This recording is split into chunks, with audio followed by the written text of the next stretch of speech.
I'll call the meeting to order, and with clerk call the roll. Councillor Olson is excused. Councillor Fennessy. Councillor Bender. Councillor Sweeney. Councillor McDonald. Councillor Mazzolia. Councillor Finsland. Councillor Herrick. Councillor Dennis Dahlbeck. Councillor Esther Dahlbeck. Recognize the quorum will proceed. Go ahead. Okay, I'm sorry. Item number 4 is approval of the minutes from the April 15th regular council meeting. Heard the motion and multiple seconds to approve.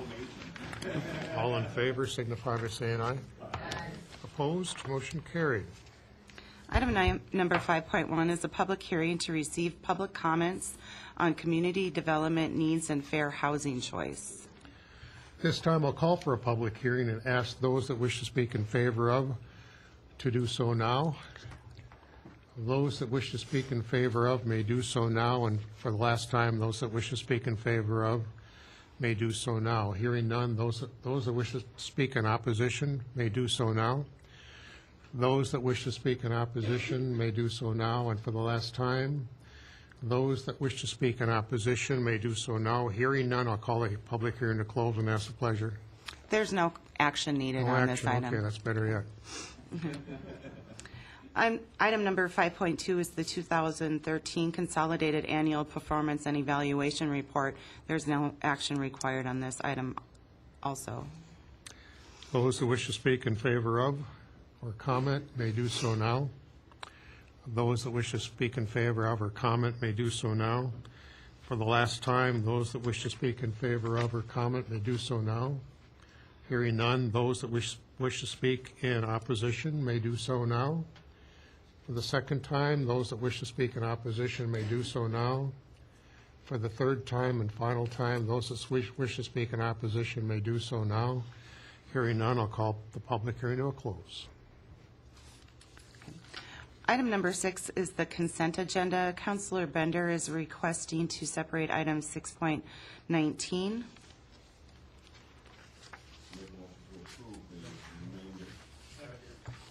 Heard the motion and second to approve the remainder excluding 6.19. All in favor signify by saying aye. Opposed? Councillor Bender? Yes, well, first of all, I'll make a motion. Will you turn your light on? First of all, I'll make a motion to approve 6.19. Second. Okay, and then I would like to say that I will be abstaining from voting on that one because my name is listed there. And just to answer people's questions, I'm not going to open a bar or a tavern or anything like that. For the Lake Superior Dragon Boat Festival, we need to have somebody on premises who's got a responsible server's license any time that we're serving beer or wine. So I figured, why not? I can take that in 2 hours, and you'll be happy to know that I got 90 out of 100, and the reason I got one wrong was because it said in the information that 1.0 was the legal limit, and I answered 0.8, which is the correct legal limit. So that's neither here nor there, but that's why I will be abstaining. Thank you. You've heard the motion and the second. Any further discussion? All in favor signify by saying aye. Aye. Opposed? Carried. Item number 7.1, Planning and Port Director Cirque is recommending approval of a facility use agreement between the city and Dennis Goldman for a small section of property on the southerly end of the Tower Slip. Heard a motion and second to approve. Discussion. Councillor Sweeney? I just have one question. Is this a lease proposition and then they're going to purchase it? Is that the plan? It's a facility use agreement, so it is a lease situation. His hope is to eventually purchase it, Jack, but he is at the moment not quite sure. So I think once he starts making improvements and starts consulting us about certain things like that, I think we would entertain that through a development agreement process. Okay.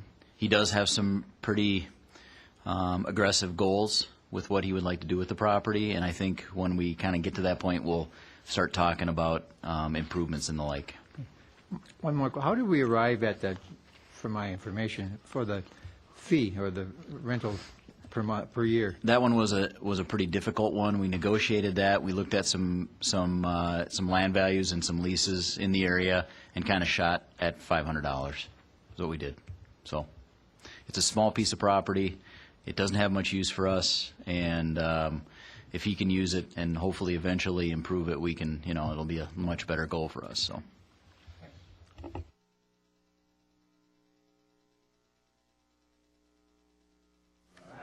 Opposed?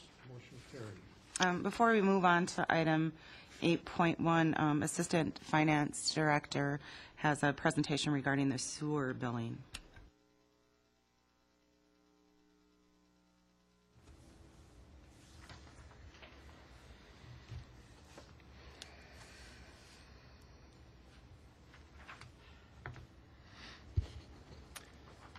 Okay, this is a very, very brief PowerPoint presentation here to answer some of the more common questions that have come up since our sewer bills hit the mailboxes here last week.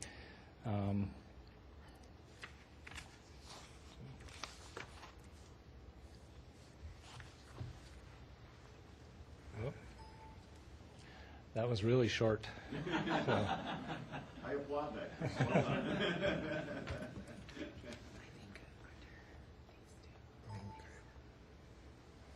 Okay.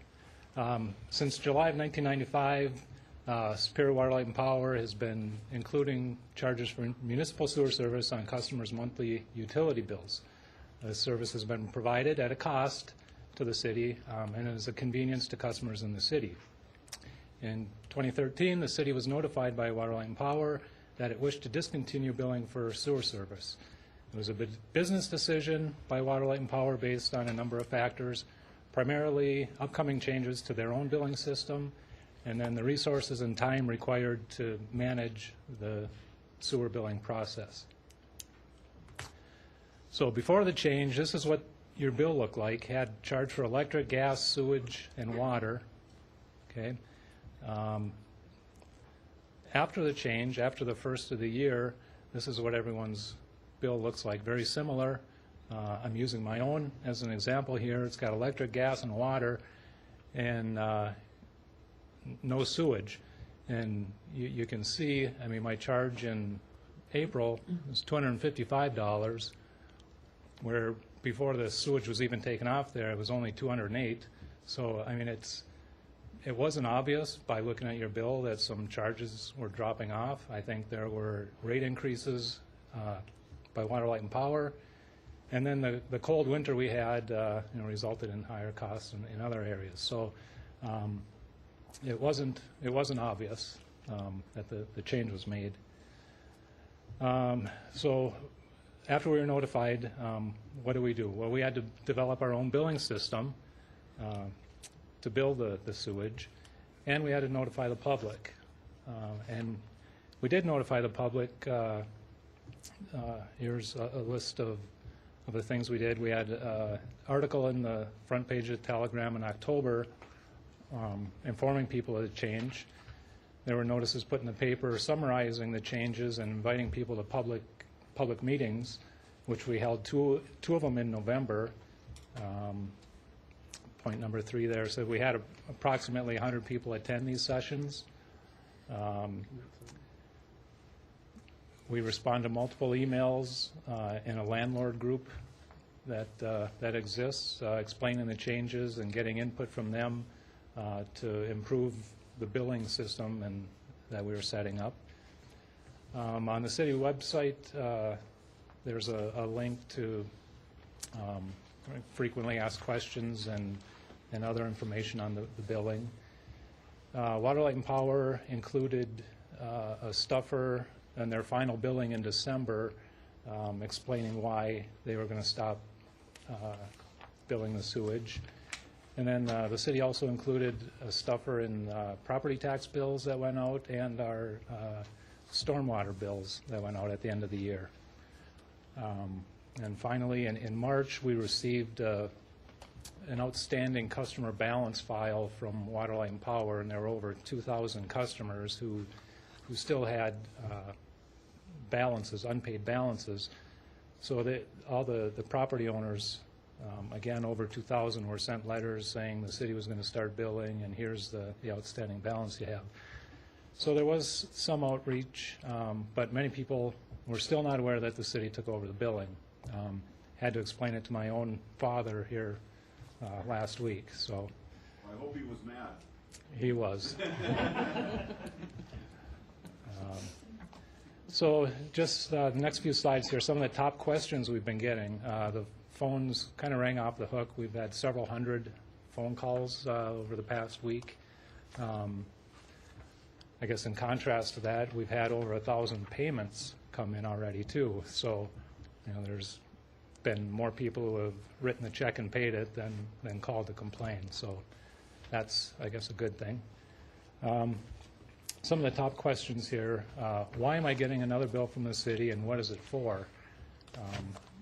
Again, I think many people didn't know that they were billed for their sewage on their water, light, and power bills previously. And then some were confused that the sewer bill was the stormwater bill, which they had just received in January. And then there was a question of why is it a 3-month bill? I guess direct answer there is we decided to bill quarterly to keep costs down. The mailing, stuffing, printing of all the bills ended up costing about $12,000, I believe. So to do that on a monthly basis would be very, very expensive. And then just on the bottom there is a kind of a shot of what the bill looks like. It shows the 3 months. There's a column there for the usage.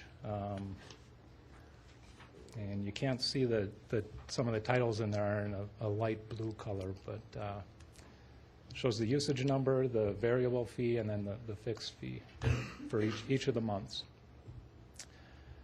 Another question that has come up frequently is what is the charge on my bill called system debit?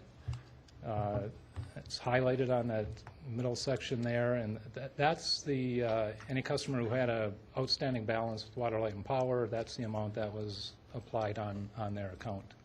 So it's got the prior balance plus the 3 monthly new charges. And a very common question is why does my bill say estimate? These are the monthly usage numbers that are provided by Water, Light, and Power. It's the same figure that's used by Water, Light, and Power to charge for your water. And if they don't come and read your meter during the month, or if you don't self-report it on the little yellow cards, or you can phone in your meter reading each month, if none of that happens, then they estimate your water usage based on past history. So I guess to make sure you don't get an estimated water or sewage bill, make sure you get your cards in or your readings in. And last couple questions here is why am I getting a fixed fee on my bill? This is a connection charge for being connected to the city sewer. Even if you have 0 usage for a month, there will still be a connection fee of $5.50 per month. And this has been part of our fixed and variable fee structure for many years. Final question was, can I make arrangements to pay monthly? And we're telling people, yes, they can pay monthly, but if your quarterly bill is not paid in full by the due date, late fees will be applied at 1% per month. So those were the main questions that we've fielded here. So open to your questions. Chris was kind enough to put this together rapidly, and I thought that the council and certainly I and the public would like to have a deeper explanation, as good of a job that Diane and Chris and others have done. The message was lost in translation, like we sometimes like to say. And so some of you read an email I wrote to them today about asking maybe we should put a little information out advertisement-wise explaining this so more people can have a better understanding of this. So I've asked them to take a look at that option. Counselor Bender? Yes, well, first of all, thanks, Chris, for doing this at the last minute. We could tell it was done quickly because of the lack of pictures. No, you had a great chance for sewage right at the beginning, but that's neither here nor there. Anyway, I just had a couple ideas about notification. I had mentioned it to Tom here right before the meeting started that, yes, you know, it did come out in the newspaper in October. Diane had an interview. It was in, wasn't it in 2 Superior Water, Light, and Power bills that it was going to change? Mm-hmm. Okay, but how many look at anything on their water, light, and power bill besides the total? So, and you know, that's just human nature. And if you were to go back like 4 slides that said many people didn't know that the city was now handling the billing, and you know that's obvious. Just a couple thoughts on you know what might be done, what might be done in the future too, especially if there's another case like this. Everybody gets the shopper now, whether they look at it or not. But everybody does get the shopper. So if that could be on the second page where there's that window that has different announcements, that would be a good one. And you know, maybe that could have been done a few weeks before. Very similar to the garbage pickup schedule would have been something like that. And then the other thing, I noticed that you did have on there that the part of the web page where it is, but maybe it could be in a banner, or at least on the home page, saying in big bright yellow or whatever, saying that watch out because you're going to be getting this and it's going to be for 3 months and it's going to come from the city. So those are just a couple of my thoughts. But thanks again. You did a very good job. Thank you. Counselor Sweeney? 2 questions. Number one, just to put this in perspective, how many billings did we send out, and then how many complaints do we? Is it 1%? Is it 2%? Is it? You have any idea what the numbers are? Well, I certainly haven't gotten all the calls, but I can tell you that of the calls I've gotten, only about 20% are actual complaints that they didn't know. I've gotten calls from people who say, you billed me for a property I no longer own, I sold it recently and it's on my account, or I paid on that when you sent out that courtesy letter and you said I owed $75. I paid that and it's not real clear on your bill that was paid. And so we'll probably be looking at redesigning the bill a little bit. So we have gotten, between the receptionists at wastewater and myself, several hundred, but I would say only about 40 or 50 of those actually didn't know what was coming, and the rest are issues with their bill being accurate, which we knew would happen with a first-time bill. We sent out, I think it was around 7,900 bills, and so we've got a couple hundred that are issues. We, as a contrast, with our first stormwater bill several years ago, we had over a third complaints and wrong bills. So I think we did a lot better this time than we did with stormwater, which doesn't mean we did everything perfect by any means, but we will be going ahead and putting some ads both in the shopper and in the telegram over the next several weeks. We will probably alter them a little bit to make them continually worth reading, so they're not saying the same thing. When we did put them in as stuffers, we printed them on bright gold paper because we know people don't read stuffers, so maybe they'd pay attention if it was a little bit different or unique. It's kind of like, you know, you can lead a horse to water, but you just can't make him drink. So that I suspect in most things like this, you're going to get that percentage. That's a very small percentage of complaints, I would think, then. It's only the first week, I have to admit. I wasn't taking them, but I mean, percentage-wise. Then my next question is, how did the Water Light determine that there were 2,000 bills that were not paid? Were we the payer of last resort there? We are. When Superior Water, Light, and Power collected money for us, they had the program that they used to use up until 2014, specially designed so that any money came in first paid every one of their accounts. That's what I thought. Thank you. So we were always the last to get the funds. Counselor Hare? Yeah, I think one of the ways we can save money too is that when I got my bill, I noticed we got the, you know, like the information showed on there, but then there was 2 pages. Couldn't that other information be put on the back of that one page? That would definitely, you know, cut that cost in half. Well, let me talk a little bit about one of the major concerns that we heard from landlords. We have landlords that own multiple properties, And one of the things they said is, now I own 12 properties or 40 properties or, some own a couple hundred. And you're going to turn me into an accountant now because I have to take this bill and I have to create 40 invoices. So we looked at it and we thought, well, how can we accomplish this so that the way it's designed, each apartment is on a third of the pages from 2 to whatever, and they're perforated so that the landlords can tear them apart and give the section for apartment A to that tenant when he says, you owe me $150 or whatever it happens to be. So that was something that was really strongly encouraged by the landlord group. We had literally hundreds of emails that went back and forth between us as we tried to figure out a way to make this as simple as possible for them, because this is a headache for them. And so that's how the bills got designed that way. Maybe in the future we can try to identify the single-family properties and make them go on the back page. I don't know, but it still would be the same amount of postage and stuff. So it would be a little bit of a savings, but not a huge one, I don't think. Okay, I mean, I know if you mentioned 40 properties, well, that, produced more than 2 pages anyhow. So why couldn't you just produce the 1 page for just the one single customer? Well, right now, we don't have them identified as to how many properties people own. Mm-hmm. It's, we were kind of lucky to get these bills out in April. But it's something that we can consider in the future. All right, thank you. Sure. Counselor Dennis Dahlbeck? I just wanted to ask on the billing, you said it was $12,000. Is that per year or per quarter? That was for this one mailing that we did, Okay, so that's per quarter then? per quarter. Okay, and second question, is Water and Light going to be supplying figures down the road for the usage? And if so, are they charging us?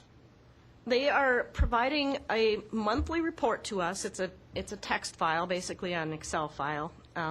They provide it on the 10th of each month for all the readings they took in the prior month.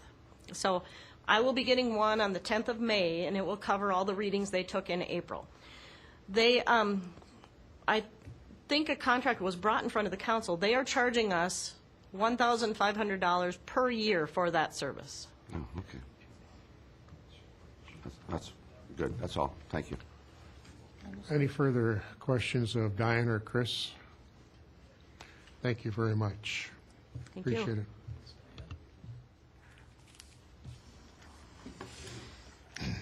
Item number 8.1, Mayor Hagan is recommending to appoint Keith Kern and Tom Wankowski to the Parks and Recreation Commission. For the motion and second, all in favor? Opposed? Motion carried. Council President Finsland and Vice President Fennessy are submitting the 2014-15 committee assignments. For the motion and second, all in favor?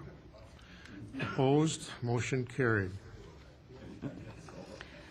Item number 10.1 is a resolution setting a public hearing June 17th to vacate streets and alleys in the plat of West Superior Boulevard addition to the City of Superior. What is the pleasure? For the motion and second, all in favor? Opposed? Motion carried. Item number 10.2 is a resolution setting a public hearing June 17th to vacate a portion of 2nd Avenue East between 5th and 6th Streets. For the motion in multiple seconds, all in favor signify by saying aye. Aye. Opposed? Motion carried. Item number 10.3 is a public hearing on setting a public hearing June 17th to vacate a portion of the alley located between 21st and 22nd Avenues East and East 2nd and 3rd Streets. For the motion and second, any discussion? All in favor signify by saying aye. Aye. Opposed? Motion carried. Item number 10.4, a resolution setting a public hearing June 17th to rezone lots known as 2115, 2125, and 2131 East 3rd Street from R3 Apartment Residential to C2 Highway Commercial District. You've heard the motion and second. Discussion? All in favor signify by saying aye. Aye. Opposed? Motion carried. Item number 10.5 is a resolution approving the project area boundaries for the East 8th Street Single Family Housing Project and making findings and determinations regarding such project area, regarding urban renewal and development, and a draft project plan. Heard the motion and second. All in favor signify by saying aye. Aye. Opposed? Motion carried. Item 10.6 is a resolution approving the grant agreement with the Superior Housing Authority regarding the Grand Central project and draft grant agreement. Heard the motion and second. Mr. Cirque. Thank you, Mayor, councilors. I did hand out tonight, which is 10.6. It says on it is a rendering of what we are anticipating this project to be looking like at Grand Central Plaza. This is for your information, is a 50-unit low-mod senior housing project. It will have some market rate in it as well.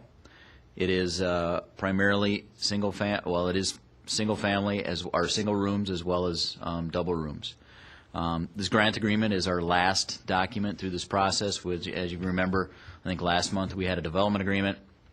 This grant agreement kind of outlines what we are planning on doing with the dollars as we move forward at the end of this project. So I did want to point out Paul Gerard is here. He and I have worked together putting this project together, and I have invited Paul to come up and say a couple of words, and if you have any questions, he is ready to answer those as well. So, Paul? Thank you, Paul. Okay, usually I just speak louder. Well, first of all, good evening. Thank you for the opportunity to speak to you tonight. I think that, Jason, you definitely gave the project a little bit of background and history on our company. I don't know if you want that now, but I certainly can tell you.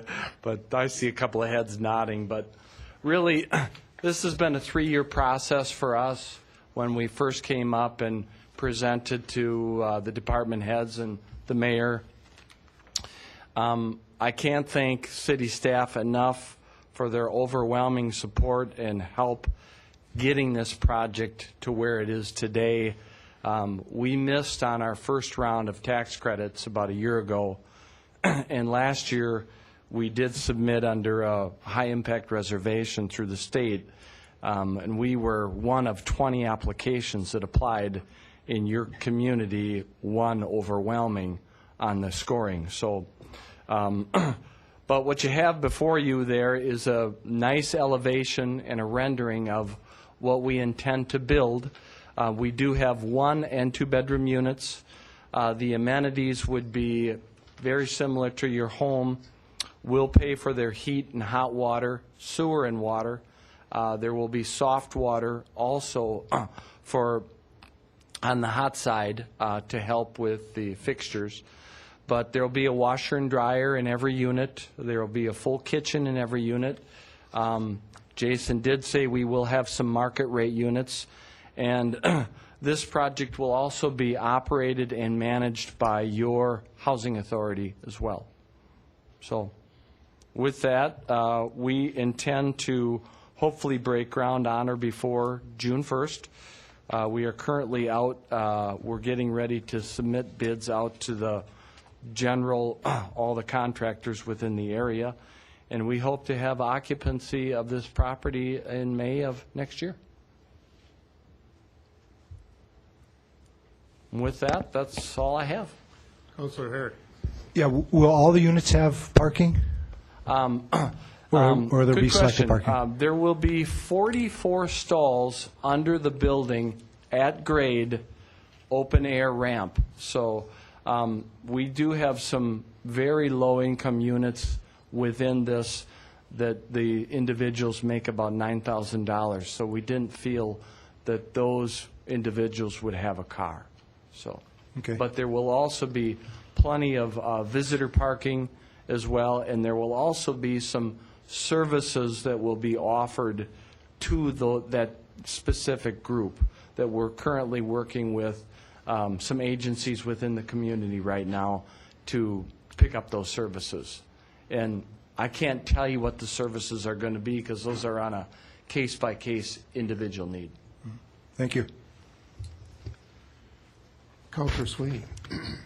My one question, do you have a component, a handicap component in these X amount of units?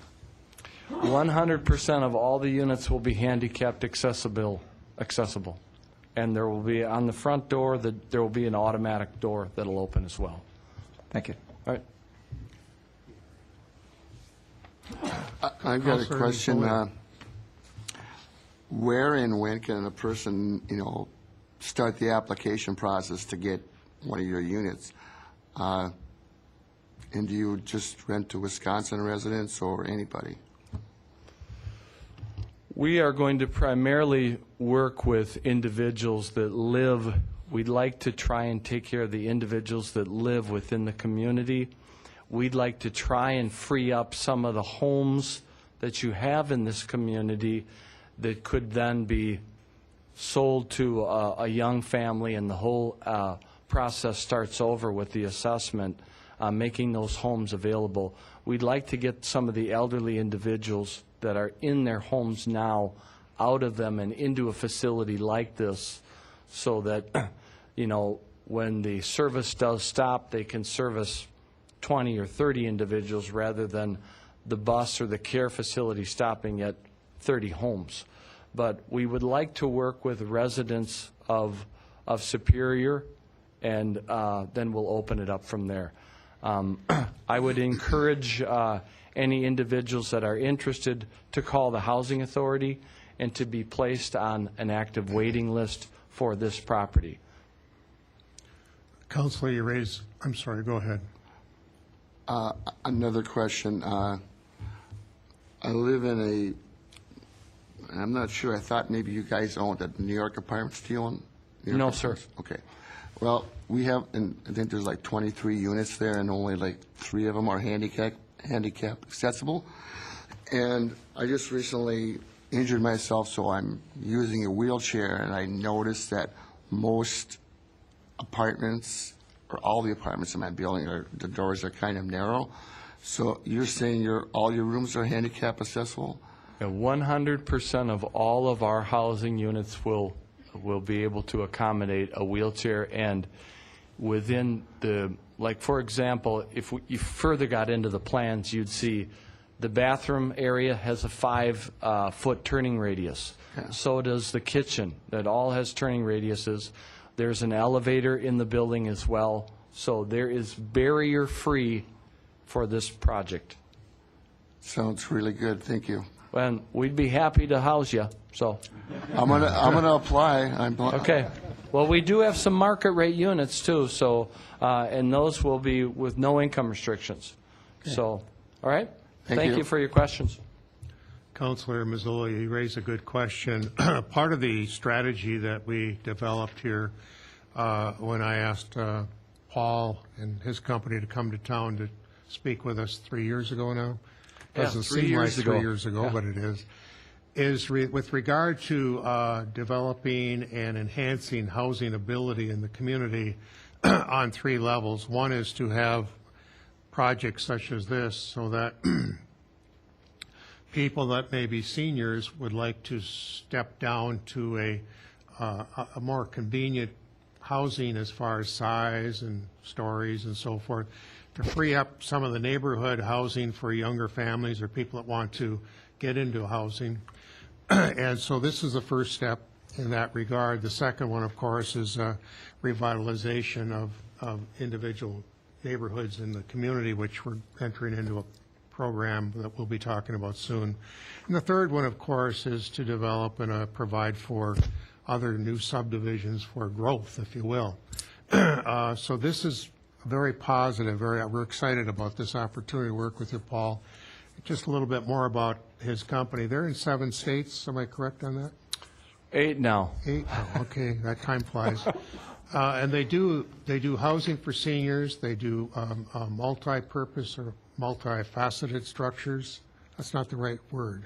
I think that what you're looking for is we do infill mixed-use development, and what that really is identifying a piece of property in like a downtown core or a neighborhood or an area that you want revitalization, and then coming up with a plan to do so. And we're just recently coming off of a project in Rochester, Minnesota, where there was an RFP that was put out. We answered it. We put in a grocery store on the first floor in downtown with parking below, and then all market rate housing above. So that's another example of mixed use. The office that we're in was in a part of La Crosse that there was a vacant parking lot that back in the 1950s the city bought, and the neighborhood said, well, the fire engines are going to be too loud, so we'll move them down the street 3 blocks. Well, that made a lot of sense. So the parking lot sat there. We came to the city and said, hey, we'll put an office in here and we want to put seniors above. And they said, that's a great reuse. We'll do that. And the other facet is student housing. They're on campuses in a bunch of states and 4 campuses in Wisconsin. Yes. Yep. So we're very pleased to be able to have that opportunity to work with them. Councilor Esther Dahlbeck. I'd just like to say it's going to be a welcome thing because we have very little senior housing right now in the city of Superior. I do believe we have the New York building, the Washington building, and then there's Phoenix Villa. The rest are no longer senior housing, so yes, it will be very welcome. Thank you. And your hair looks very nice. You know, it didn't blow away. Any other questions of Mr. Gerard? I just have a comment that Esther's district and my district are probably 2 of the oldest in the city of Superior, and there's a lot of older housing packed right into each other. The reason why I asked about people can apply to begin the process of their thinking about moving out, and I'd like to keep, hopefully it'd be all people from Wisconsin and, in our districts. So I'll encourage some people to get their application in. And they're taking them now at the Housing Authority? Yeah, well, I think you should call and say that you want to be placed on a list for a market rate unit, because I think those will go pretty fast. Okay. And our rents go from $295 to $1,000. So what is exactly market rate, the average of? that would be no income restrictions. Okay. So you look like you make a lot of money. So No, you I could- don't. yeah. No, I don't. So, I wish I did, but I don't. well, thank you very much. We're looking forward to being a part of your community, and we're already working on another project up here. So, thank you. Thank you very much.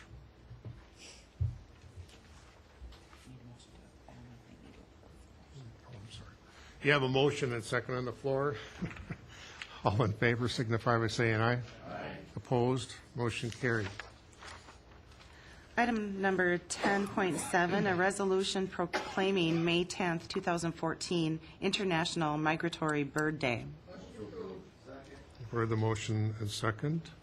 All in favor signify by saying aye. Aye. Opposed? Motion carried. Item 11.1 is an ordinance amending the zoning code definitions yard front and yard side. Motion and second. All in favor? Aye. Opposed? Any other business to come before this body? For the motion of multiple seconds to adjourn, we stand adjourned. At quarter after, we'll go into the committee of the whole with President Finsland in charge.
discussion on the viability of the Moxon Lake landfill.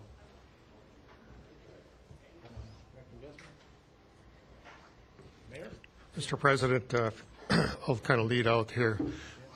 We're going to be given a brief presentation tonight with regard to the analysis that is being undertaken for the solid waste services for the community. As you may recall, last year we did an internal analysis with regard to the issue before us, and that is the operations are upside down for a couple of reasons. Then we remember Bob Larson. We hired him to give us some consultation, and Bob had informed us of the company that's presenting this initial presentation tonight, Litos. David Yankee will be presenting that portion of it. There's three phases of the analysis. One is the cost of operations study. Then there's the waste shed analysis, and the third one, which is not fully completed yet, and draft, would be the valuation of the landfill. We asked and decided to do this to find out from the experts a deeper analysis of the operations and in respect to what they do for a living, and that's these types of things.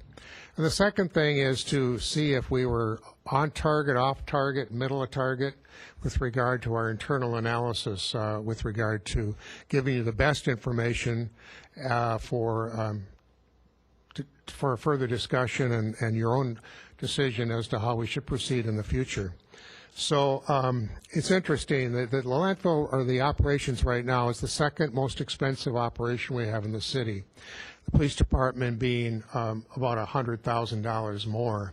So I bring that up because, as you know, we're subsidizing the landfill out of the general fund to the tune of almost $1 million. And it's expected that's going to increase because of a lot of factors that we have no control over. Tax base, reduced revenues from outside sources like the state of Wisconsin. The cost of doing business in a landfill is becoming more, not just here, but across the nation because of regulations and cost of the services that are provided directly at the landfill. What's interesting also is that our collection service, that means from the time they leave the municipal building to the time they take the garbage off the curb, that cost really hasn't increased to the taxpayers since like 1999. It's about $600,000 a year. Very efficient, very, very appreciated to be efficient, and really hasn't accelerated in cost. The landfill itself and all that's around it is what's causing the process and the service to become upside down, mostly because of, I should say not mostly, more than mostly, the operations out there. We have, Jeff, maybe 4.5 employees, very efficient. The analysis that Dr. Larson did showed that our compaction rates and everything are above standard, way above what's necessary, as well as efficient. But the problem is the regulations, the design cost, the cell cost, the capping cost, the long-term care and monitoring costs, and also the monies that we have to pay to the DNR. If you take the landfill operation alone, separating out the garbage collection and the recycling, about 1/3 of that cost, annualized cost, goes to the DNR for the privilege of tipping our own garbage. I don't like to put it this way, but that $1.6 million that we paid them last year, that's for the pleasure of tipping our own garbage. It isn't for any services rendered. So that's of deep concern, and those are the items that we have absolutely no control over. So it makes it necessary for us to have a thorough examination to see what measures we need to consider in relationship to the cost that's just rising for that one service that we have. So without further ado, I think I'll turn it over to the finance director, or Jeff. Which one wants to take over next? All right, Thank thanks, you. Mayor. I don't have a lot more to add to Mayor Hagan's introduction to the issue there, other than just to call your councilor's attention to the contract that we inked 4 or 5 months ago with Litos. And as Mayor Hagan pointed out, there were 3 phases of study that they were to undertake at the landfill. The first one is the cost of service study, which you'll be seeing here in just a minute, which identifies the costs of different facets of the trash collection and disposal service that we provide. The second phase is a waste shed analysis. So if you can picture a watershed where a stream is collecting water from a certain geographical area around it, same thing goes here with trash. For 100 miles out from Superior, they looked at what waste is available and being handled, who's handling it, and is there an opportunity for us to get some more of that at our landfill to boost revenue at the landfill. The third phase, which Leidos is working on right now, is the valuation of the landfill, which will tell us what the facility is worth should we choose to take a look at the sale of the landfill down the road. So tonight we have David Yankee here from Leidos to present the first 2 phases of that study, and I'll let Dave tell you a little bit about his background, and we'll get going on the presentation. So turn it over to Dave. Could I just make a quick comment before Dave starts? I wanted to kind of refresh the councilors' minds on why we're here tonight. And the financial reason we're here tonight is that last summer we had begun informing the council that we were running into financial problems at our landfill. And so, as Mayor Hagan mentioned, we had Dr. Bob Larson come up, and first he took a look at the operations of the landfill, and as Mayor Hagan mentioned, I think his report came back that we were really operating quite well and that the garbage collection service was a very, very efficiently run service. But the point still remained that the overall funding of all the operations, there was a gap there, and we were coming up short. So it was last July that we began a series of presentations at the library where we invited the public to come and listen to what our recommendation was. And at that time, it was a recommendation to implement a monthly fee for residential at $20 a month.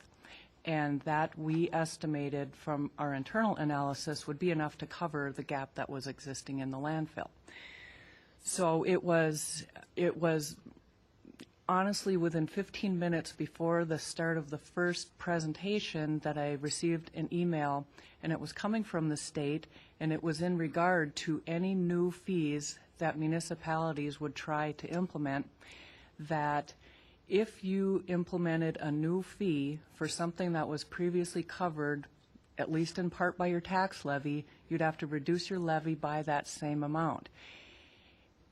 We originally thought they wouldn't implement that legislation until the beginning of 2014, but on that day they made it retroactive to January 1st of 2013, which really, for all the presentations we were making and the goal that we wanted, the $20 a month fee, it pretty much threw that out the door unless we were to go to a referendum. So at that time, instead of making any knee-jerk decisions, as administration, we thought it would be good to seek some experts.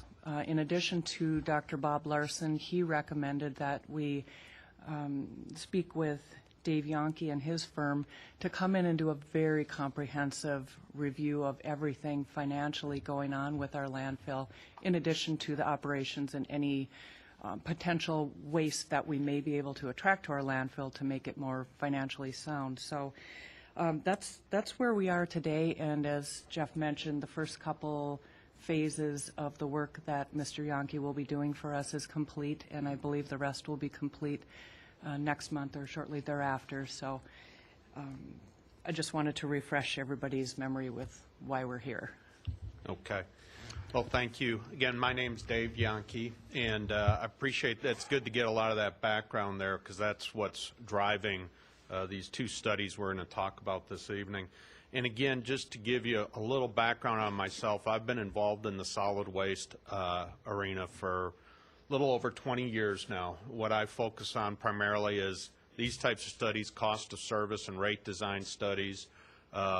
What Jeff mentioned, the waste shed analysis, we do those types of projects, and then landfill valuations as well. In addition, I speak at SWANA, that's the National association for the solid waste business, Solid Waste Association in North America. I speak at their conferences on these types of topics. So funny how paths cross. Bob Larson and I, two fellow cheeseheads, actually ran into each other in '94 down in Austin because we were both doing work in the solid waste area, and he had me speak at a solid waste conference in Texas. And so I've known Bob since about '93, '94. So what I want to do, the purpose of this is we're going to go through the analysis. You should have all received a copy of the report. I'm going to go through these schedules, and as I go through them, you'll see they're numbered like 1-3, 1-4. They're taken exactly from your report, so if you want to follow along, if you have your copy of your report, you can do that. Also, I'm going to try to keep this to about 20, 25 minutes starting right now. And, you know, I would encourage you, however, if you want to ask questions, feel free to ask them as we go along, you know, and or hold them till the end. It's your choice. Let's see. Let's just get into it. So what we're going to do this evening, I'm going to talk about the cost of service analysis, and I'm going to touch very briefly what the objectives were. I'm going to talk about the cost of service analysis, how we did that, the methodology, the rates we came up with, that if you implemented user fees, which we would recommend you do that, what those rates should be, and then provide a summary of some additional recommendations. And I'm going to spend probably 90% of my time on the cost of service analysis. I will just very briefly touch on the waste shed analysis at the tail end. And the reason for that, we'll touch on some things you might want to look at. The key thing is, regardless, you know, it's our opinion you need to implement a user fee. Even if you were to look at attracting additional waste, our experience is that takes a year, 2 years, because you have to have contracts expire with other people before you can bring them in. So just to let you know that. So the study objective, and I'll just read this. The goal of this study is to determine the total cost of providing solid waste services, equitably distribute those costs to your customers, and then design rates to safeguard the financial integrity of the utility. So that's one of the key things we wanted to focus on. A couple of things the mayor mentioned, a couple key things that we're addressing and planning for now with these rates is your closure and post-closure care costs. You have some of that funded and set aside, but planning for what has to be fully set aside, we started incorporated in a larger amount so you can have that fully funded in the next 9 to 10 years. Also, there's an additional cost to plan for that permitting and design costs, which are critical costs that in the landfill business, you want to start setting those monies aside ahead of time so you have the cash when the work has to be done. So with regard to the cost of service methodology, the first thing you do is you develop a test year, and that's the first year that you say is representative of what the business is like. And then you develop, and I use the term revenue requirement, the same term, it means the same thing as your cost of service, what it costs you to operate the business. We developed a 5-year forecast of what your budget is, and I'll show that to you here in just a couple slides. And then the next step was to allocate those costs to all the different services you provide. And I'll show how we do that, and also the allocation to your customer classes. The key thing to realize when you're allocating the costs, you really have 3 types of customers to spread the costs across, and you want to do it in an equitable manner. Is your residential users, the folks that have the 96-gallon carts out there getting picked up weekly. You have the front load customers, the 4 cubic yard dumpsters, which are the University of Wisconsin Superior, the Housing Authority, and then all the city buildings, and then seasonally the parks that you have. So those are your customers, and well, 2 customer classes, and your third class are your landfill customers, the folks that directly haul waste to the landfill. So you have to allocate all those costs to those customers for the services they use.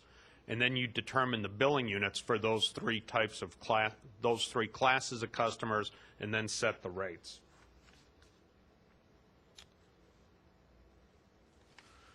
So that doesn't show up at all well. So I think the key thing I want to show you there is if you look at the bottom line, and this is the cost of service before we subtract off revenue offsets, it's about $6.5 million. $6.5 million is the cost of service there. And it grows about $100,000 a year, about 6.6, then 6.7. That is before we subtract off these revenue offsets that I'm going to show you here. And these revenues are about $400,000 a year. These are revenues like you have a carbon credit there, that's about $100,000, insurance rebates, sale of scrap assets, the rent from extra containers, which is very minor, interest revenue. So the key thing is these are revenues that come in to the utility. So we subtract those from that Schedule 1.3 I just had, and this is the net cost of service. And the key thing I want you to look at is the bottom line, first column, $6,123,000. If everybody can see that, that's the number I'll be talking about. That's the number we need to have user fees established at the landfill for your front load customers and residential customers if you're going to avoid continuing a subsidy from the general fund. Okay? The other key thing, and the mayor mentioned it, if you look there on the left, you see landfill, and you see the refuse number, and it doesn't come through too well, I'm sorry. It's about 4.8 million. Does everybody see that? 80% of your cost of your solid waste operations is basically tied up with the landfill. Okay? As was mentioned, the collection operations, they're doing a good job. Things are going great there. And again, it's not at the landfill, it's not because you've got a lot of people there. You only have 4.5 people there. That's not labor cost. There's significant closure and post-closure care costs, the cell construction costs, and all of those additional costs with running that facility and the heavy equipment, which is very expensive.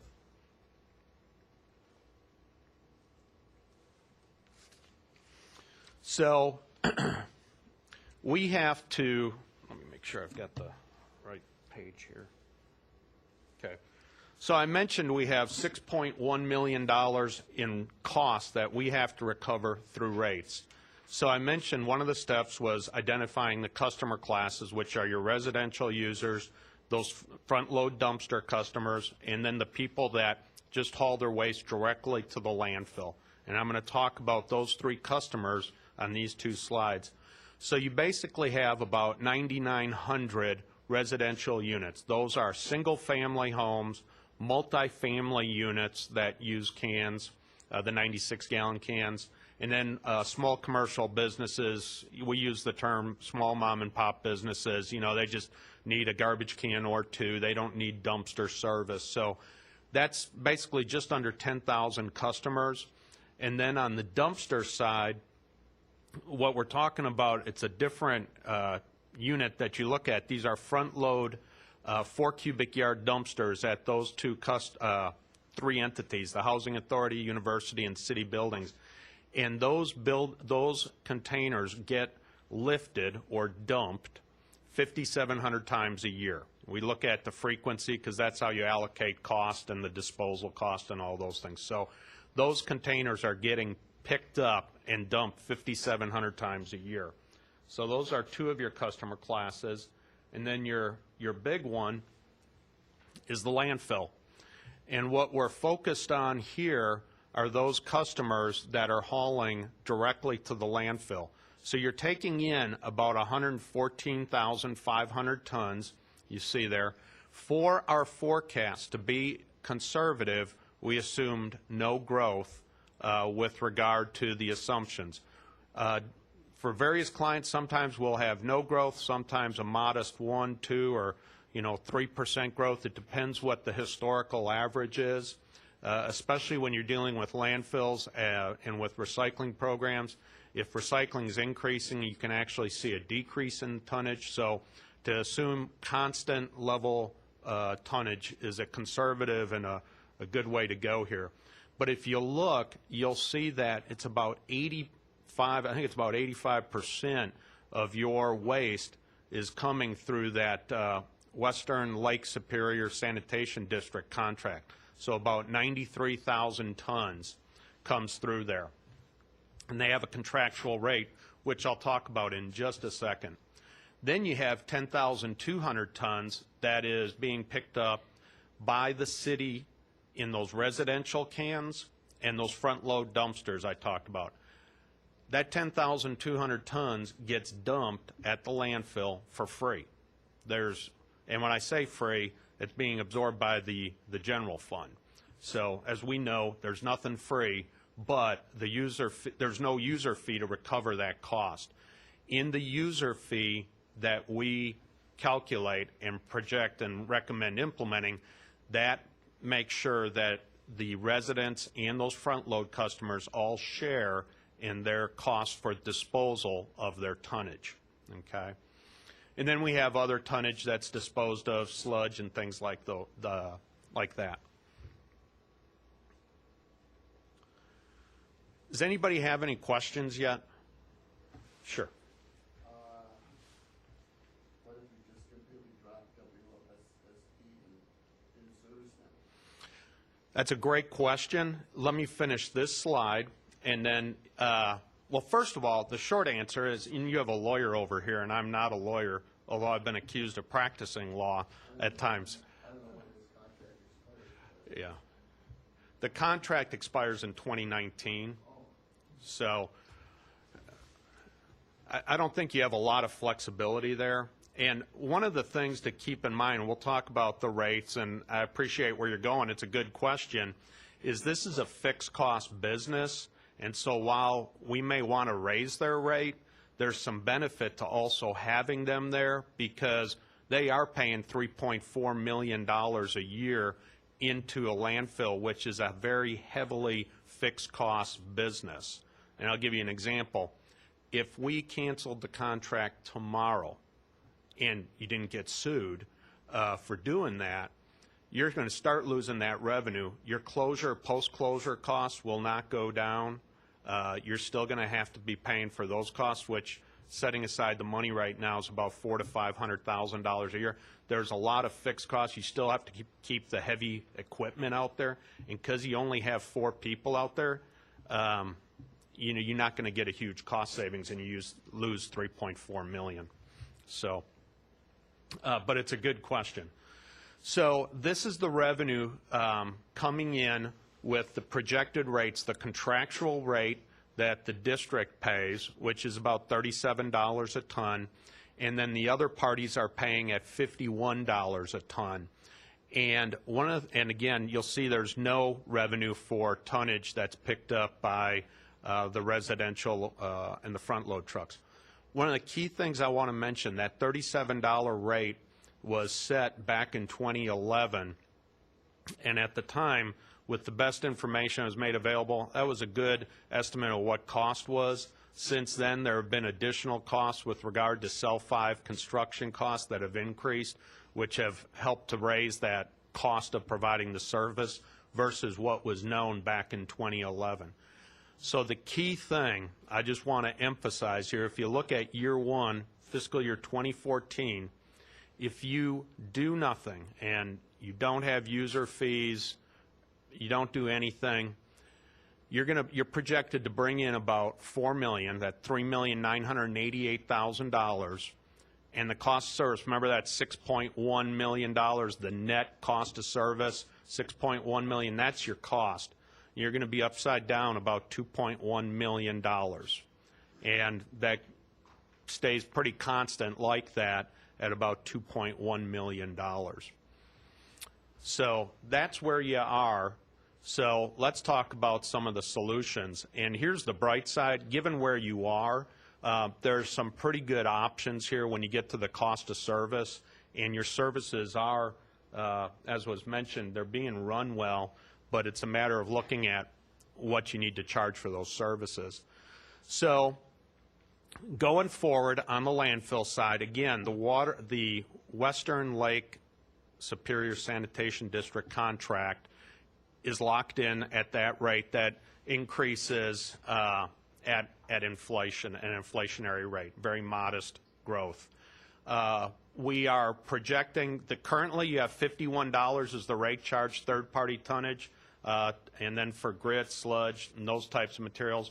We agree with a forecast done by the city to do a modest 2% increase, to increase the rate 2%. That's running inflation or less. And the key thing you will see in there, you see where it says total city MSW, that 10,000 tons that I mentioned that's picked up for residential garbage and those front-load dumpsters, start charging them for that in the user fee. Okay? If we do that, if we implement those rates, and again, I've shown you a lot of numbers, so I'm going to stop after this one. The cost of the landfill, if you look down in the first column, you see total disposal costs. It says $5,098,000. Does everybody see that in that first column? So if you implement the fees, and the key one being that city MSW, they start paying for 10,000 tons, that's going to bring in $520,000 a year right there. So you cut the landfill operation. Remember I said it's about 80% of your cost, okay? You've got it where you've narrowed the deficit of the landfill to $589,000, okay? That's not taking care of the $2.1 million. There, you had the $2.1 million deficit for the entire utility. This is looking at the landfill separately. So I'm going to talk about the final piece, the user fee, that will take care of getting everything to a positive cash flow. Any questions? Everybody's very quiet. I do have a couple of questions, and it relates, according to what I read in here, the Housing Authority pays a pilot, and the university pays something. So that cost, I assume, goes into the general fund. Mm-hmm. And so if we start charging them, it isn't a total, I don't know what the difference is, what they're paying now, I have no idea, but there are some dollars that we are generating from those two sources now. Is that true? Yes, and thank you. And obviously you read the report, or else you have a lot of history on the city, and I love it when people have time to do that. I know you're busy. I'm just getting warmed up. Yeah, that's good. I like that. So there's a very modest amount that's paid, and I'm going to, defer a little bit to the finance director, to Gene, on this.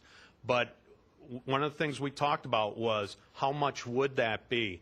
And it's really about $4,000 to $8,000 between the two. It's not that material, unless I'm not speaking out of turn there. No, I think you're absolutely right, Dave. And that's a great question, Councilor Sweeney. We do have a pilot currently with Superior Housing Authority, and what they do is they pay us 10% of their gross rents, and that is to cover what's deemed to be the equivalent of police service, fire service, and garbage services. And we have a cooperative agreement with Superior Housing Authority from 1979 that states that the charge that the Housing Authority gets for garbage collection will be the same as what we charge residents. And if we're currently charging residents $0, that's why we're not having a separate fee for collecting their garbage. It's deemed to be part of that pilot. So setting aside the state issue of not being able to implement a fee, if we were able to implement a fee, we would be talking to Superior Housing Authority and making sure that everybody is, that residents of the Housing Authority are treated similar to other city residents. The UWS issue is another one that we've been working with the university on, talking about Recycling Services, and I believe they have gone out to bid for that service, that the city is not doing that, or will not be doing that soon. And that gets a little more tricky because we're reimbursed by the state through what's called the Payment for Municipal Services program. They don't reimburse us the complete cost of police, fire, and garbage collection services. It's more along the line of 50%. So I'm not quite sure what we can do to change those two, that revenue source, but we're just identifying, I think what Dave was doing in his report was identifying what the fair cost of that service would be. And so, to close on that question, you'll see when we get to it, it's about $110,000, $120,000 is the cost. So if you were able to work, structure an arrangement, and you're right, you don't want to double charge or what have you. So if you're getting, you know, I'd be saying, okay, you're giving us $4,000. You know, the true cost when you break it out for the different entities may be like $40,000 between the different ones. So, you know, we'll give you a $4,000 credit. Now you just owe us $36,000. Now, did you have another question? Okay. All right. Well, if you have anything, yes. I've got a question. I guess it's for Gene. Why does the Housing Authority not pay? I mean, are they a not-for-profit or what? Because they're managing several buildings that they do not own, like the apartment that I live in and the place that they're building. They're managing them, but they don't own them. So this place here, would they be paying for their dumpsters? Well, that's a really good question. I don't know the answer to that, but we're obviously going to need to have discussions with Superior Housing Authority, and I can certainly get much more clarification on that, but it's a really good question. 1979 is a long time ago, and they probably could have paid for that landfill if they would have paid up. So, I'll continue on, and then feel free to ask any questions. So, for the residential cost of service, and this is your residential customers, so, you know, your garbage can, you know, here in Superior, and again, I apologize, those numbers aren't coming through too well. But the residential garbage collection, you know, I'm just going to go down. This gives you an idea of what your services are, too, because a lot of times people just kind of, you know, they put their garbage can out, it goes away, and they don't think much about what else is done. But the residential garbage collection is about $473,000. Spring, fall cleanup, that costs about $85,000. We saw a couple guys out this morning, or around lunchtime, just right over here. You have a contracted curbside recycling program that costs about $300,000. That, you know, you get picked up your 64-gallon can. HHW is about $30,000. The disposal cost, remember I talked about that being everybody paying for their portion. That's about $478,000. And then they have some other miscellaneous things recycled at the landfill, like mattresses, tires, et cetera. So all those services add up to, you know, $1.4 million, which currently there's no fee for. So what we're recommending are user fees, and get to the bottom. If you look at that subtotal, you see that $12.01 in the 2014 column. Okay, so that's the cost of all those services, that $1.4 million I just showed you. So you divide the 9,950 homes into that, it's 1201. It's pretty straightforward. We also recommend, though, if you recall, on that other slide, I showed the landfill, even with tonnage, the 10,000 tons for residential and front-load dumpsters, you know, being charged a tipping fee. I showed you on that landfill page, you were still short about $589,000 for the landfill. You need to make that up. And because you got a cash flow at the end of the day. So you'll see on this slide and the next one for front-load dumpsters, and it was in your report, the landfill finance stabilization reserve. That's $4.30 a month. The big thing that's going for is towards closure and post-closure care costs. When you close a landfill, right now, defined by federal law and by state law, you have to have money set aside for closure. Your liability right now for that cost is about, for closure and post-closure, is about $7.5 million, okay? You have about $3 million of that set aside right now, and we're putting in place and recommending that money grow quicker, and it's accumulated over the next 10 years for the life of the landfill so that it's fully reserved. So if for some reason the landfill doesn't keep running 10 years from now, because you have to get that permitted or what have you, you have that $7.5 million liability fully covered, fully paid off in the bank. It also takes care of, and a key cost is the post-closure monitoring, and you're required, and it's here, it's 40 years, because by federal law it's 30 years, and so some places do longer. So Wisconsin has 40 years where you have to continue to monitor your landfill for gas migration, methane, water wells, to make sure you're not having anything, you know, contaminating the groundwater, especially being near the lake. That costs about $100,000 a year. By funding this, that puts the money aside so the landfill will be taken care of, okay? So with that said, bottom line, and then it also includes, which is important, permitting costs and design costs, because you do have land available that you could permit and expand your landfill. And so that starts the process paying on a cash basis so you don't have to issue debt.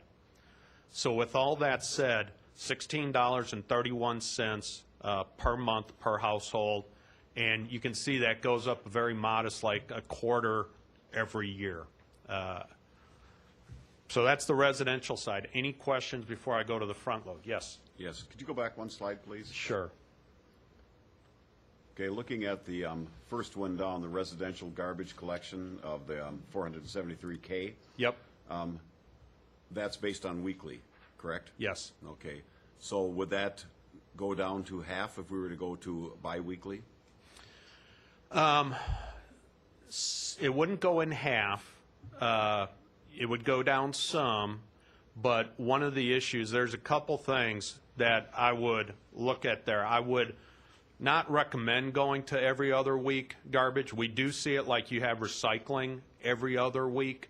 Recyclables don't stink. Patriciable waste, even though it's a little cool today, and I came from Texas and it was 85 degrees, you get into your seasons and some of that stuff can get pretty ripe. So from a health and safety standpoint, it's typically recommended it be picked up once a week. From a cost-saving standpoint, you know, you'd save on things like fuel and things like that. From a labor standpoint, you have like 4 or 5 guys that are doing that work. It's not like you're going to be able to cut that in half. You might save a person, but the other problem you probably run into, if you go every other week, you're going to have more cans, which will generate overtime. So, you know, the routes are sized to run a complete day. You're going to run into overtime. So after all that, bottom line, it's not a real cost-effective option. It's a good idea to think of, but Okay, well, one question that's kind of related, but not really, and that is, many of us have seen, since we have mandatory recycling, not that everybody's following mandatory recycling, many of us have seen we have hardly any garbage, but we have lots of recycling. Mm-hmm. And that's why I've been a proponent for a couple years of the every other week, and I do understand about the smell and all that. However, other municipalities have the requirement, and Superior, I believe, also does too, that all garbage is supposed to be in plastic bags, tied plastic bags. But My question has to do with mandatory recycling. If we actually had, and of course Chris is the guru on this, but if we were to have mandatory recycling where everybody actually did recycle, and they recycled up through number sevens for everything, that would reduce the tonnage, maybe thereby get to the point where we could have biweekly recycling and biweekly garbage. And that's a great idea. One thing you'd have to look at is what your MRF, the material recovery facility, your recyclables is going to. I'm dealing with this in Santa Fe, New Mexico right now, which they are, has anybody been to Santa Fe, New Mexico?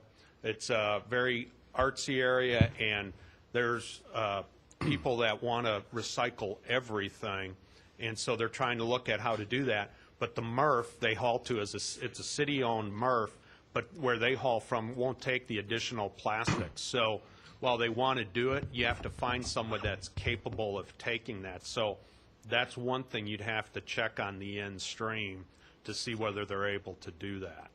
We're wrestling with that right now in Santa Fe. So, but back to your question, even if, for sake of argument, let's say we were able to cut $473,000 in, you're not going to cut it in half, so I'll be generous and say we reduce it 40%.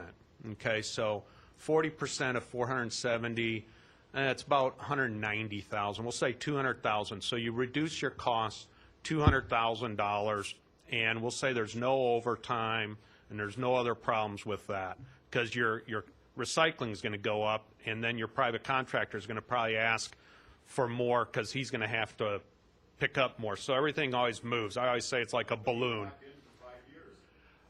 Yeah.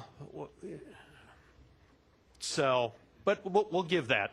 So if you reduce it $200,000 by your basically 9,950 accounts, that's 10,000 accounts.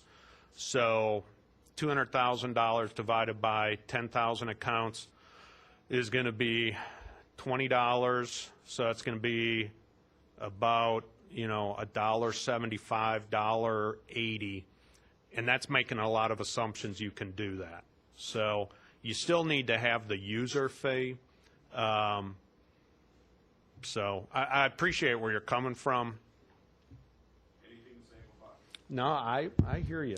I got a question for you. Yes. On the, have you run across anywhere where we have a dumping facility and have actually changed it into a recycling facility?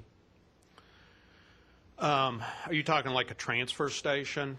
I just happened to watch a documentary not too long ago, and it was, and I don't remember what city it was out in the East Coast, and they reduced the amount of garbage per se that went in their dump by 98%. They had a recycling facility that they made, and they cut everything by 98%. Yeah, the 98%, that's pretty strong. I'm not sure if there was... Well, that's what it said in the documentary. I'm not saying it was true or not, but that's the figure they threw out. Yeah, because then there's incineration on the East Coast. The most proactive cities you see, and that's more in, say, you'll see it in California where there's regulation that if you don't hit certain targets, you get fined. So, it's the carrot and the stick with a big stick. They're hitting like 70% diversion rates. So you'll do that. But, I don't know what the diversion rate in Wisconsin is. It's probably, I'm guessing, around 35% or something like that. But point is, even if you want to do things like increasing the recycling, which, trust me, I am all for, that's going to take time. And in the short term, this is the situation that right now, and we always say in the rate business, cost service, this is known and measurable. This is what we know right now. Now, if there are different things you want to look at for tweaking the program, that's great. But this is where we are right now from a cost standpoint. And but those are all great points. So, any other questions? Hi, I just have a question. Sure. I know by not selling it, we're keeping our costs down to our consumers. What are the pros to keeping and the cons to getting rid of it altogether? keeping it in your general fund? Yeah, or, keeping the landfill together, because there's only 2 in the state that have Janesville and us. What are the pros to keeping it besides keeping our local costs down to our customers? Because it'd probably be higher if we sold it. That's a great question, and that's really going to be tied to the next piece where we do the landfill valuation to see what it's worth. I think one of the key things, and I was just kind of chatting with staff this afternoon because we're just kind of going through, how this could develop and things like that. And we were talking about different what ifs. I think one of the key things for you to keep in mind, a user fee needs to be, or from our perspective, needs to be put in place because the general fund, you've got a $2.1 million shortfall, and that's ongoing right now. Even if you were to change something down the road, like selling a landfill, that's a major decision and something that could still take a year or 2, and it's not something you do quickly. The other key thing I will emphasize, even if you were to privatize the whole thing tomorrow, and I'm going to go on the record, I'm not recommending that, okay? I'm not saying you should do that, but let's just what if, okay, because you brought it up.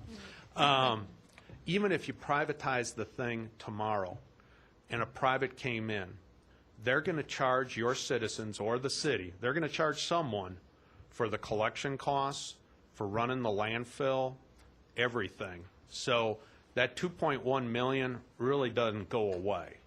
I mean, it's just, your customers are still going to pay it one way or another.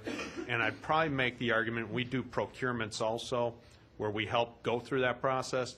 You probably would pay more because the private's going to have to make a profit. He has to pay taxes. Their debt, to the extent they use it, is not tax exempt. So they have certain costs that are going to make them more expensive. And we've seen that where cities have bid against privates for their own service. So it's really going down a path there. But my point is, your cost, that $2.1 million problem is not going to go away. Thank you. It was just a question that I've been asked by people, Sure. so I thought I would see your thoughts. Thank you.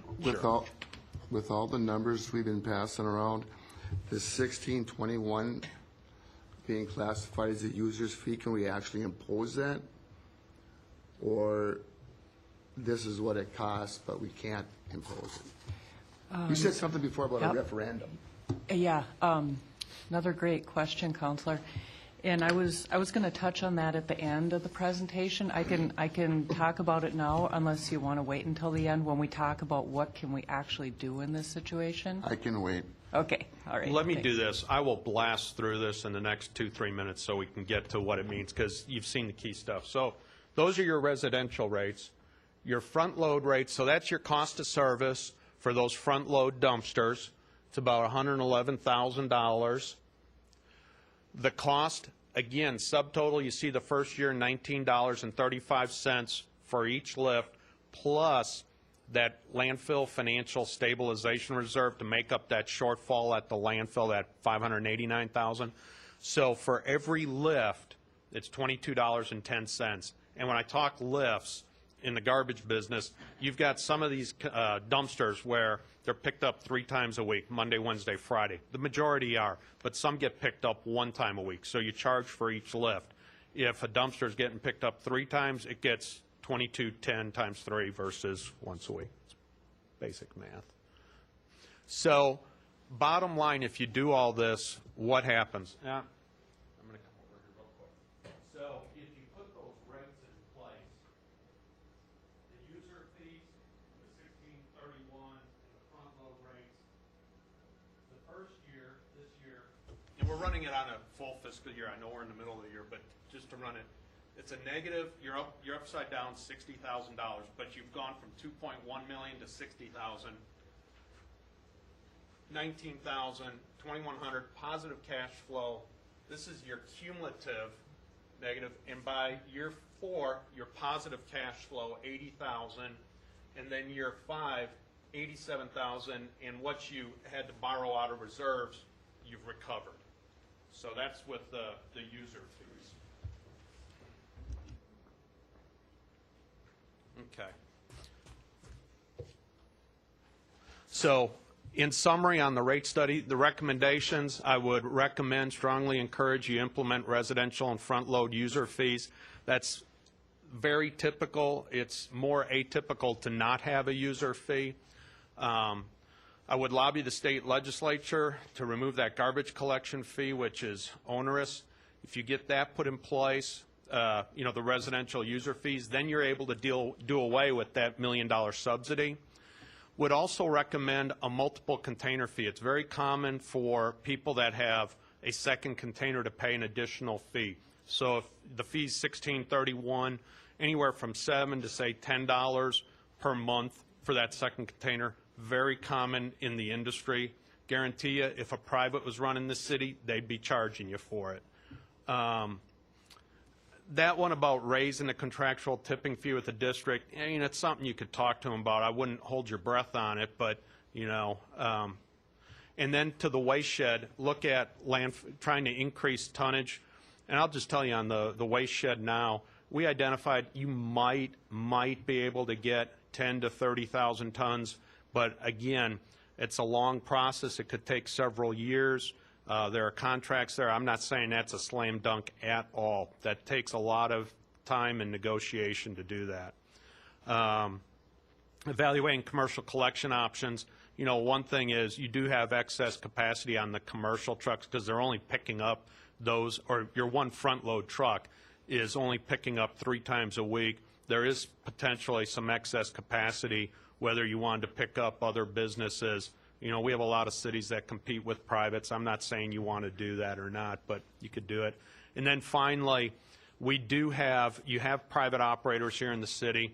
Again, not sure what city ordinance requires or state law, but it's common in a lot of states where we work that you'll charge a franchise fee to private haulers. It's kind of like a street and alley, you know, for all the wear and tear they put on your streets. It's just like what electric utilities, cable companies, telephone companies all pay a franchise fee. We have a lot of cities that do that. So that is my summary. And then, you know, the waste shed, I'll just, you know, like I said, that's what we looked at. These were the folks. There's a lot of good information in that report.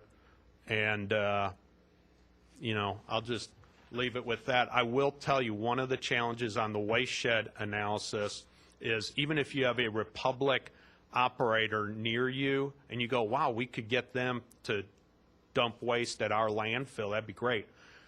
They won't. They're going to haul to their landfill.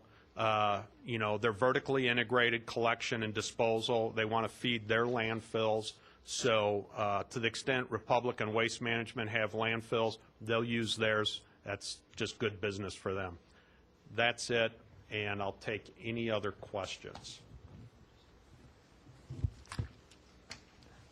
I have 2 questions. One, in this report, you alluded to the phrase under-recorded revenue more than once, I think. Under-recovered? Right. So it leads me to believe that you believe this is a revenue, if you were to analyze it, more than an expense problem. That's say that again. I think it's more of a revenue. Right. By having that term used, it was my interpretation from you that, or whoever did this, that it's a revenue problem more than more than an expense problem. You know, that's really good. In 20 years of doing this stuff, I've never had anybody ask me that. But as I look at your situation, it is definitely an under-recovery of revenues. Okay. So that's good. I remember that one. And then my last question is, at the end of the day, when the final report comes out, are we going to look at running the facility ourselves with the fees, okay, selling it as a potential, or 3, closing it down, paying those fees that go on for whatever they go on for? Are we going to have 3 options?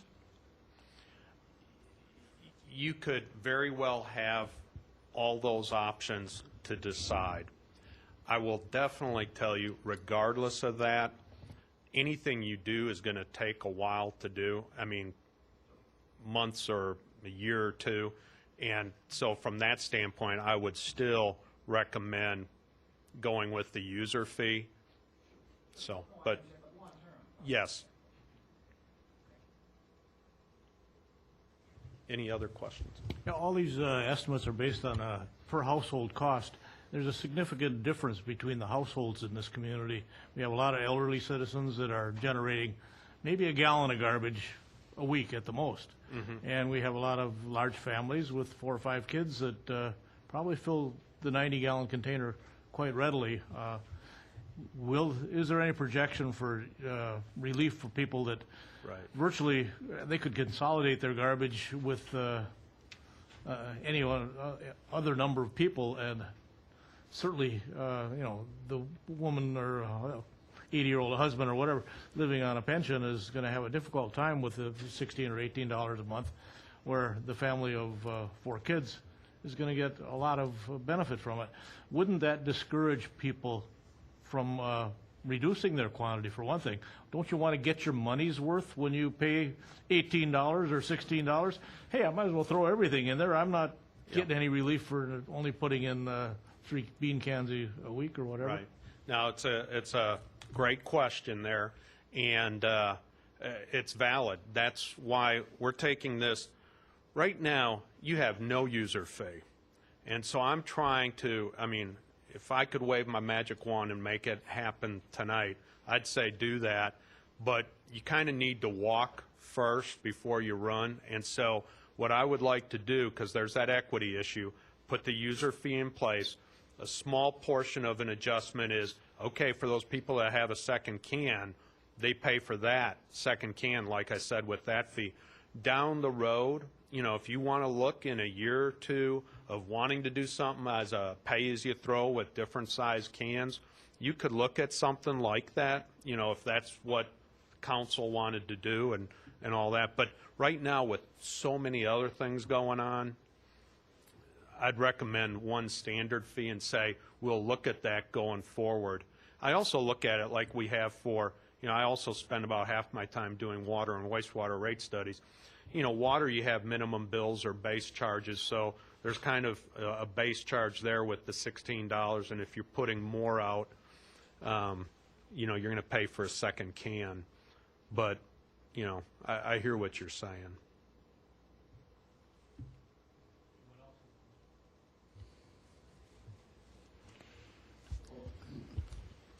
I guess I'll just take a quick stab from a perspective. We keep saying that, we've heard it said that the service is free and that there's no charge for it. Well, it's kind of like the commercial, it's in there. We have some degree of contribution from the taxpayers already. And so if we extract that out and reduce the levy, like you said in there, by the $1 million, there's really just the difference between the user fee and what they're already contributing. And renters are paying it in the form of rent subsidies. So, I think to say we don't charge anything for it, not quite true. And I would encourage, if you're talking with the folks that voted for you, you need to emphasize that, because too often that phrase gets thrown around. Well, it's free right now. Nothing's free. There was a $40,000 transfer last year, so it certainly wasn't free. And that gap, the key thing is it's going to get bigger because of some of these costs at the landfill. And so being proactive, you can get ahead of the curve. So, a good point. Jane, you wanted to kind of wrap things up for us? Sure. A quick comment following up on Brad's comment, and then I'll answer Councilor Masolia's question. That's getting at the crux of the issue. If we're transferring close to $1 million out of our general fund to subsidize a landfill, that's a big problem when we've had levy limits in place for 8, 9, however many years. And so when we're trying to maintain the core services of police and fire and public works at a total of 27 employees for all the city public works, this $1 million is very, very important to maintaining those core services. So that's why we're looking at this issue. And it actually leads me into answering Councilor Masolia's question about can we implement this or not in light of the legislation that the state has implemented last year. We could actually take a very aggressive approach with this if we wanted to, and we've tossed around this idea administratively and had a lot of discussion about it, and it's just this.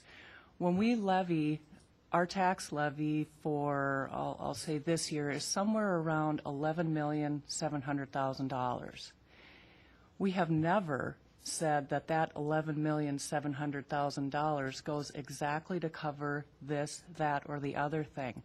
We have other revenue sources, things like shared revenue, interest income, permits, and fines, to generate a total of $27 million every year in our general fund. Nobody can really prove that we have taken $1 million specifically out of that $11,700,000 levy to cover the subsidy for garbage collection. We could say that came from interest income. It came from our building permits. We've never designated that. Now, that's a real creative way to try to deal with this, but it's also a way that we're not comfortable dealing with, because if we took that very assertive approach and we implemented a fee, and in my mind, the worst thing that could happen was that the state would maybe not pay attention to that for the first year or the second year, but then they would say that goes absolutely against the intent of our legislation, and now you're going to pay that back, whether it be paying it back to the residents through tax rebates. I'm just saying that would be really, I would not sleep at night if that's the approach we took. So we're not taking that approach. And what we are doing is that later this month, we are meeting with, we are hoping to meet with Secretary Chandler from the Department of Revenue. Mayor Hagan would like to meet with Secretary Stepp from the DNR to talk about the tipping fee of $1.6 million. I wouldn't even guess where we'll get with those discussions, but they are discussions that we have to have because the legislation that was implemented in regard to the garbage collection component is so solely punitive to the city of Superior, because we are the only municipally owned landfill other than Janesville. Janesville implemented fees years ago. We were going to recommend the implementation of fees, and exactly at that time the legislation came out. So this has such a large ramification, this decision on where we go with our general fund and whether we're able to financially keep our landfill afloat, that we think it's worth more of our efforts, more than we did last fall, to go back down to the state and see if they won't hear our plea again. Obviously, we would need council support to do that, because if we didn't have council support, it would be pointless to go down there and seek this fee only to come back here and we had a council that didn't support it. So the whole issue is going to take quite a number of steps. So first step is the completion of Mr. Yankee's phase 1 and 2 of this analysis. The next step is, well, it was a confirmation basically of what we had recommended last year. Now we're going back down to the state, plead our case, and if the answer is no, then that comes back to Councilor Masolia's question of whoever had mentioned possibly a referendum. That would be the only way that we could implement this fee, is if the council passed a resolution that was later worded in whatever way on a referendum, and the referendum passed, that we could forego that levy reduction requirement while implementing a fee. I think we have a really steep road ahead of us. I think it will be a challenge both approaching the state and approaching a referendum with our citizens. And we have to, if we get to that point, forming up the question will be a huge discussion just a form of question to put on a referendum, because what are you going to say? You're going to say to the citizens, are you in favor of the city implementing a fee of $16 per month, or what? Or sell the landfill? I mean, we haven't even gotten to the point, we haven't gotten through the valuation of what the landfill may possibly be valued at. So I guess what I'm saying is that we're just going through these first, it's going to be one step after another. If we do the route of a referendum, it's something that, you know, the earliest in talking to Terry is probably a November referendum. So I don't feel overly confident that we're going to solve this year. And that makes me pretty, you know, anxious about what are we going to do for the general fund budget and that subsidy. So it's a huge issue. Gene? I'm glad to hear you're thinking about going down to Madison, and that's what we did with the terminal tax, and that took, I believe, about 3 years before it was finalized. But it's a step in the right direction. Gene, I've heard it said, and I guess I've said it myself, we get nothing back from the DNR for our $15 tipping fee. But in discussion with Senator Jelk and Representative Milroy, they said we get money from the DNR that helps pay for our recycling. Is that the case? It is. Our recycling cost is something like $450,000 a year, and we do get a recycling grant. I'm thinking Chris would probably know, in the 100. It has gone down over the years. It used to be higher, but we do get roughly $100,000.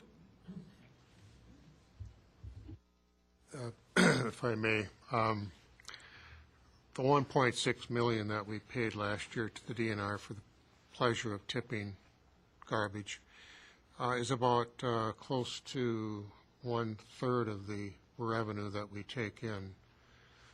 If that went away, we may not be sitting here this evening.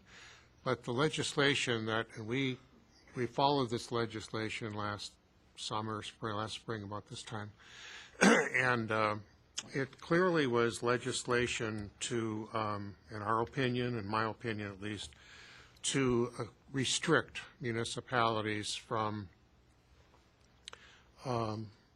charging fees for raising any type of revenue, if you will. But by design or not, maybe it was just part of the issue that they were dealing with, by design or not, the legislation for this purpose that we're talking about became punitive and singular for the city of Superior, because we're the only municipality in the whole state that affected. So I think the argument that we would probably try to generate is that you passed legislation that was clearly directed at one municipality, and only 2 municipalities have landfills that are owned and operated. The other one charged a fee. We can't. They did. We didn't. Out of respect to the taxpayers, we didn't do that. They did, and now we are at bay with the issues we had before. So will they see it that way? Probably not, but we're going to make that argument.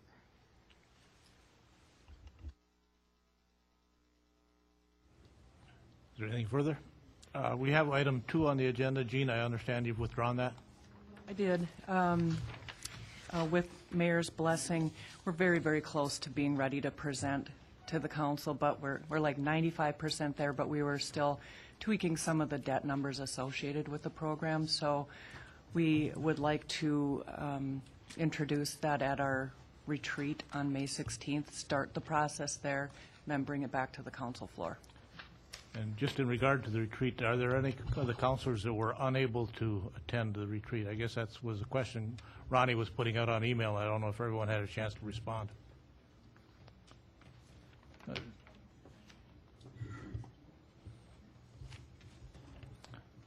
not, are we ready to make a motion to adjourn? Oh, Councilor Dahlbeck? You second the motion to adjourn, I think that was. All in favor? Aye. Thank you.